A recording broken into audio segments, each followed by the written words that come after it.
Hello everyone, Sidewin here. Today I am continuing my series on party roles in Pathfinder 2nd Edition with part 2 of the damage dealer section on multi-target damage dealers. So to start here, again, I'm putting in this reminder that not all options will be covered.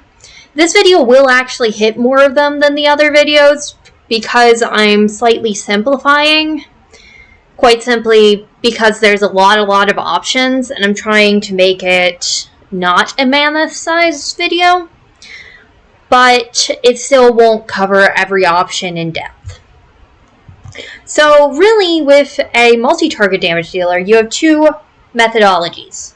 One of which is casters and one is marshals. And really, in terms of how things work with Pathfinder, casters are the kings of multi-target damage dealing. There are a couple of marshals which can keep up, but those marshals still usually hit fewer targets, which is why casters, on average, there are exceptions between builds and spell lists, have higher damage, higher number of targets, and the most options. The last of those is something that they always win on.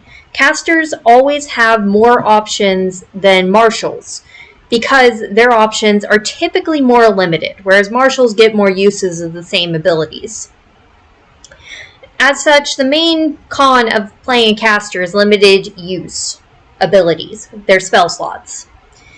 So in general, if you want to do damage dealing, the most important thing for casters is to correctly pick your spell list.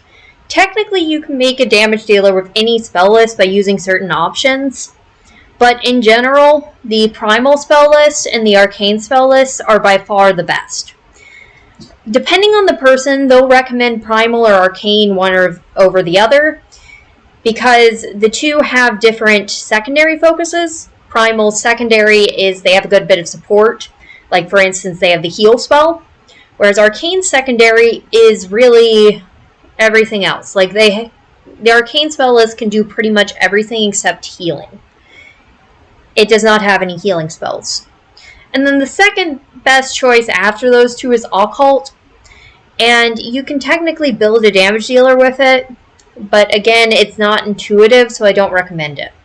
And the divine spell list, it's very not intuitive. You have to select very specific options and usually play a complex class, such as the Oracle, to achieve a fully damage dealing character. So if you want to play a damage dealer, choose primal or arcane. And note, with that, you can play a lot of classes. Like, you have the choice of animist, druid, wizard, witch, sorcerer. I'm sure there's more, too. Like, I'm just blanking a little. Psychic. I think that should hit the main ones.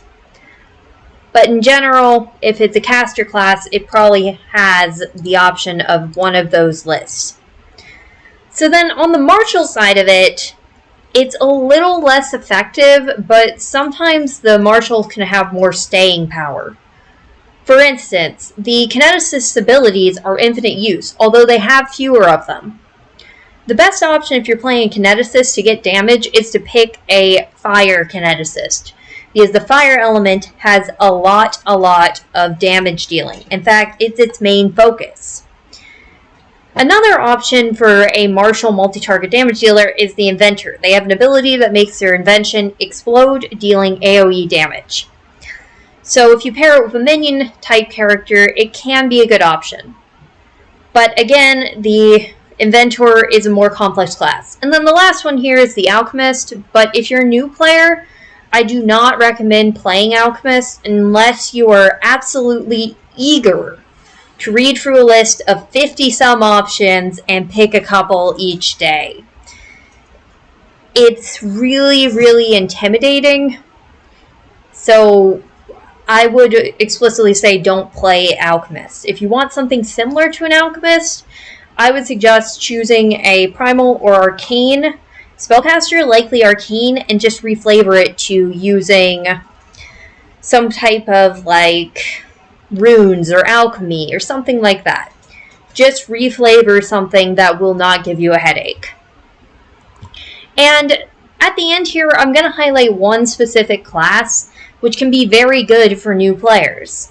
and that is the Sorcerer. In general, when I get a new player who wants to play a caster-type character, but feels really intimidated just looking at the list, I suggest Sorcerer or Kineticist. I've covered the Kineticist in prior videos, and that one essentially just works out to it's really a martial that has a small set of abilities available to it at any moment, and that can make it quite accessible, although building it can feel far more difficult.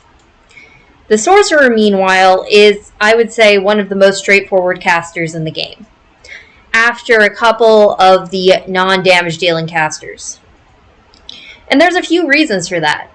First off, it's a spontaneous caster, not a prepared caster. As a Sorcerer, you don't have to slot out your spells.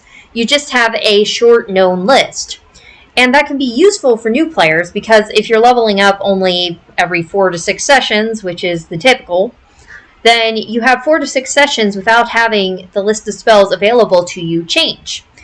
And then you only add a couple more on top of that. So it essentially just reduces the amount of spells you're dealing with at any moment.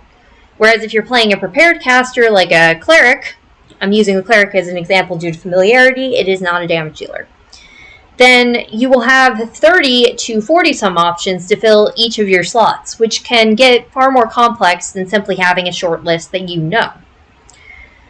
A second benefit of the Sorcerer is you can choose any spell list. There are options for all 4 of the spell lists, and on top of each one, you have additional abilities that can pull from other spell lists. For example, all of them have what are known as bloodline spells. Sometimes these are from the list that's given by the option, but sometimes it's not. And this can give a little bit of additional variety to the Sorcerer. Additionally, they have a base status bonus on damage and healing spells once per target over, I think it's a day. This is just a small passive increase on top of what you already have. And then they get passive bonuses on their bloodline spells and focus spells. Focus spells recharge after a short rest, which means you can use them a lot. And if you pick the correct bloodline with Sorcerer, which there's a lot of options here, then you can use this ability to deal more damage on top of what you're already dealing with your spell slots. And there's no setup required for any of these abilities. It's just the base of the class. The Sorcerer is, in general, one of the simplest casters. I would personally say that if you are against prepared casters, it is by far the simplest. And if you're really not sure where to go but want to do a damage dealer, I suggest choosing a Sorcerer and then a primal bloodline. For example, elemental bloodline. You could also go with a Sorcerer and a arcane bloodline, like, say, the dragon bloodline. And really, the Sorcerer also gives a lot of lore to play around with. For instance, you could be the descendant of a dragon, or you could be the descendant of someone blessed by a dragon, or maybe wild magic took a hold of you. It gives a lot of plot hooks to build from. So in general, if you don't have a specific reason to pick another class, for instance, wanting higher durability, the Sorcerer is a full caster and a squishy one at that, then you should try Sorcerer. I will say that if you want the more durable side of things, the Druid can be a good option, and you won't find a more durable option for the arcane spell list, quite simply because the options are Wizard, Witch, and Sorcerer, all of which do not really have armor. So that is all for today. If you have questions on this, feel free to ask them. I will be continuing the series with support classes. That will also most likely be broken into 2 parts for marshals and casters. Thank you for watching.